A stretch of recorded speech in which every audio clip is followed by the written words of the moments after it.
vivant. Le thème astral est vivant. L'être humain n'est pas une pierre au fond d'un marécage, c'est un objet en mouvement. Et pour moi, il est important de vous le rappeler.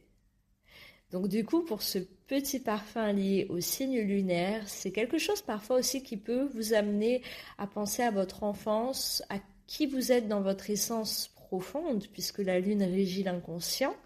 Elle peut aussi vous amener à des souvenirs passés, à la mère, à la lignée maternelle. La lune est nourricière, d'où le fait que ce parfum soit particulièrement nourricier et particulièrement rassurant.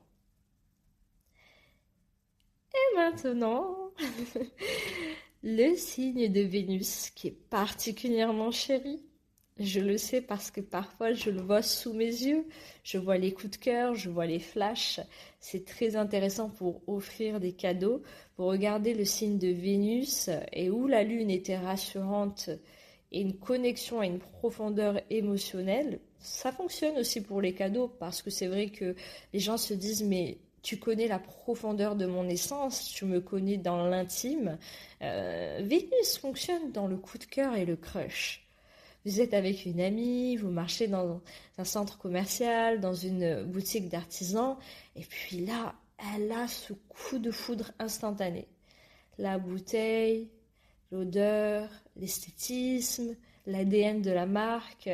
Sachez que c'est Vénus qui a parlé. Vénus est en train de vous dire tout simplement « It's me !» It's you? Yes, it's me. Cruella. Si vous avez la référence du film, c'est tout de suite ce wow effect. Parce que Vénus régit les arts, la beauté, donc y compris le parfum, tous les arts, tout ce qui nécessite de l'inspiration pour créer quelque chose de beau, et elle régit en l'être humain tout simplement notre système de valeurs, d'affection, d'esthétisme. Donc elle va révéler, telle une fleur, une rose qui laisse s'échapper son doux parfum, qui elle est, ce qui lui plaît. Il y a une forme d'inspiration, hein. Vénus, c'est cette grande inspiration que vous prenez. Ce n'est pas pour rien, justement, qu'en alchimie chinoise, elle est liée au poumon et à l'oxygénation du sang.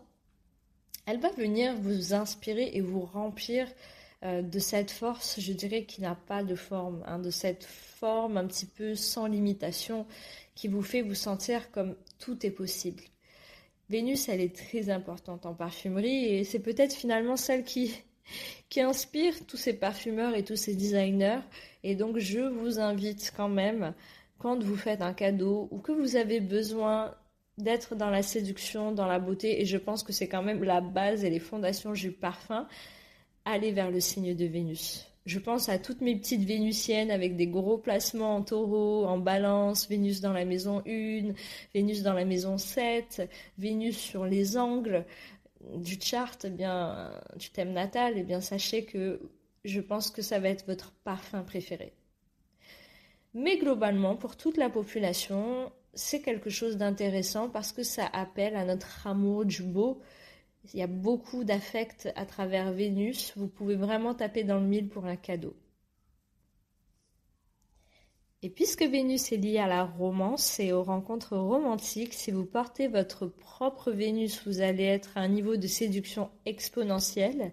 Mais si vous portez la Vénus du cher et tendre, la personne, elle va énormément matcher et apprécier votre odeur. Vous connaissez le signe lunaire de la personne par exemple est dans le signe de Vénus de la personne. On va prendre l'exemple du lion, une Vénus en lion.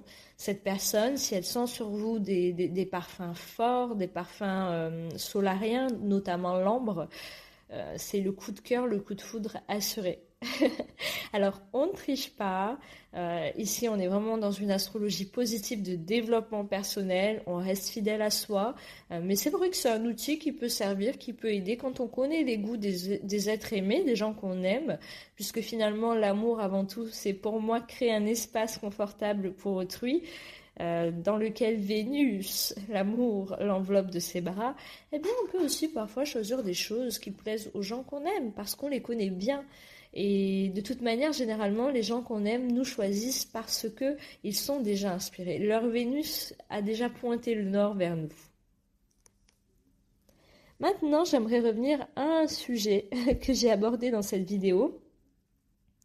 Brièvement, bien entendu, ça va être les croix des signes, parce que vous allez avoir un rapport différent avec cette série sur la parfumerie. Il y a 3 croix en astrologie. Vous avez la croix mutable, la croix fixe et la croix cardinale. Donc dans la croix cardinale, vous allez avoir des signes un petit peu leaders, un petit peu meneurs, qui aiment s'imposer, qui aiment se faire voir, qui aiment mener la danse tout simplement. Et pour moi, cette croix-là va parler de signes qui ont le goût du risque, qui peuvent avoir des prises de décision assez bold. Ça ne les dérange pas d'arriver au bureau avec un parfum qui envoie.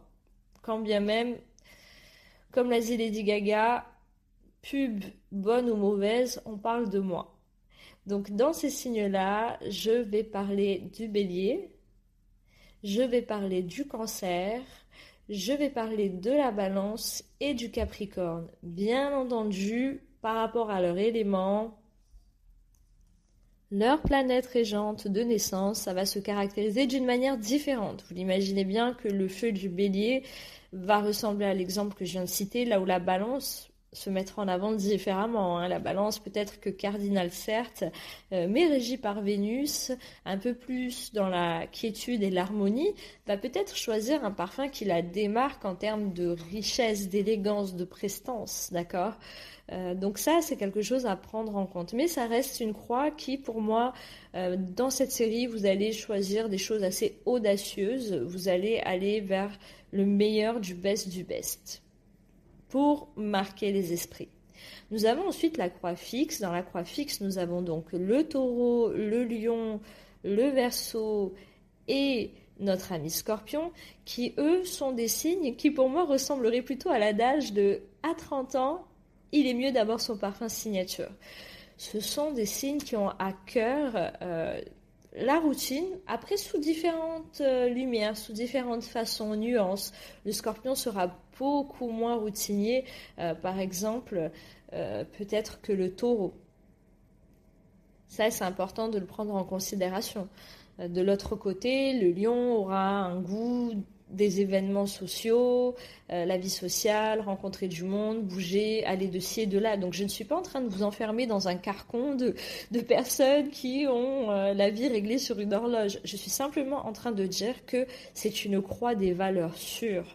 Ce sont des bâtisseurs et ils ont quand même à cœur d'avoir des repères. La dernière croix astrologique est celle des signes mutables. Alors les signes mutables, je pense que c'est ceux qui sont contre l'adage justement de porter son parfum signature à 30 ans, puisque comme l'indique le terme mutable, ils sont extrêmement versatiles, ils sont dans l'adaptabilité et c'est quelque chose pour eux qui n'est pas du tout pertinent. C'est comme si vous les punissiez, vous leur enleviez la clé finalement de ce qu'ils sont, de leur essence même, de ce petit caméléon qui a la possibilité, la capacité de se réinventer au gré de ses humeurs, de ses pensées, de ses émotions. C'est ce qui a d'ailleurs motivé cette série puisque j'appartiens à la croix des signes mutables et je voulais vous faire déculpabiliser, vous permettre de vous dire que finalement à travers cette série vous allez devenir le maestro des parfums qui changeront selon vos besoins du jour. Bien que cette série s'adresse à tout le monde,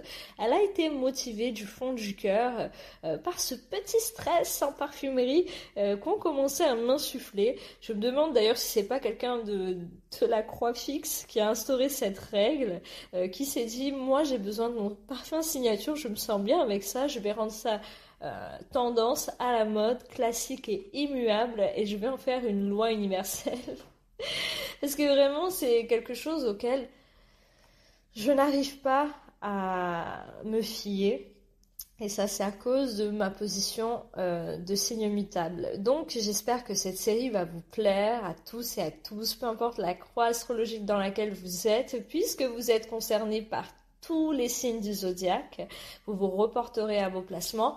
N'hésitez pas à liker, à commenter, je réponds dans les commentaires. Je pourrai vous faire des micro-analyses de vos placements personnels et à vous. En attendant, à très vite les amis.